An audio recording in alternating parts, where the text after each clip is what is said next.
Hello and welcome to the Football Manager 2007 tutorial videos. Within this tutorial, we'll be looking at in-game tactics for Football Manager 2007. Whilst there is only so much you can do once the referee blows that first whistle, you must make sure that whatever you do during a game doesn't have a negative effect on your team's performance. So here are some tips. Team talks are one of the more direct ways to affect your players, and for the first time in Football Manager, you can now issue a pre-match team talk, as well as half-time and post-match talks. Quite what you decide to issue for a team talk, and whether you treat your star players differently, is entirely up to you. You are the manager after all.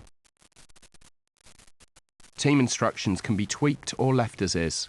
They're fairly balanced by default, and easy tackling will help ensure that things don't get too heated during the friendly matches, as well as hopefully helping to minimise injuries to playing staff. Different managers like to use subs in different ways.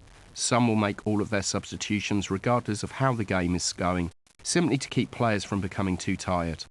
Others won't change a winning team regardless of how tired the team is. The decision is basically yours, but here are some things to bear in mind.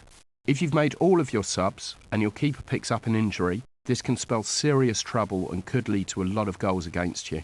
The longer you play ridiculously attacking football whilst you're searching for an equaliser, the more likely you are to be hit on the break by your opponents. Specifically, bear in mind that widespread substitutions isn't necessarily the best way to mix things up. More often than not, one sub can turn the game on its head equally as well.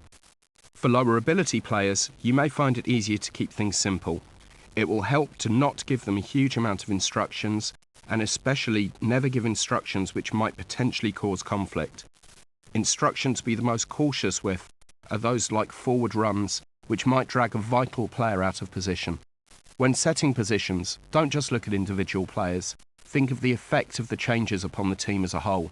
For example, just because all of your midfielders are great at dribbling and fast, doesn't mean asking them all to do forward runs is a good idea. Otherwise, you'll find yourself caught out when they're all pushed up front. On the 2D match engine, you'll see a green cross on players occasionally, and this indicates a niggling injury. You must be vigilant with these as well. Although your players can continue playing with a small knock, it could very well cost your team in that game, as he may not be able to play to his full potential, and it will increase the likelihood of the injury becoming serious.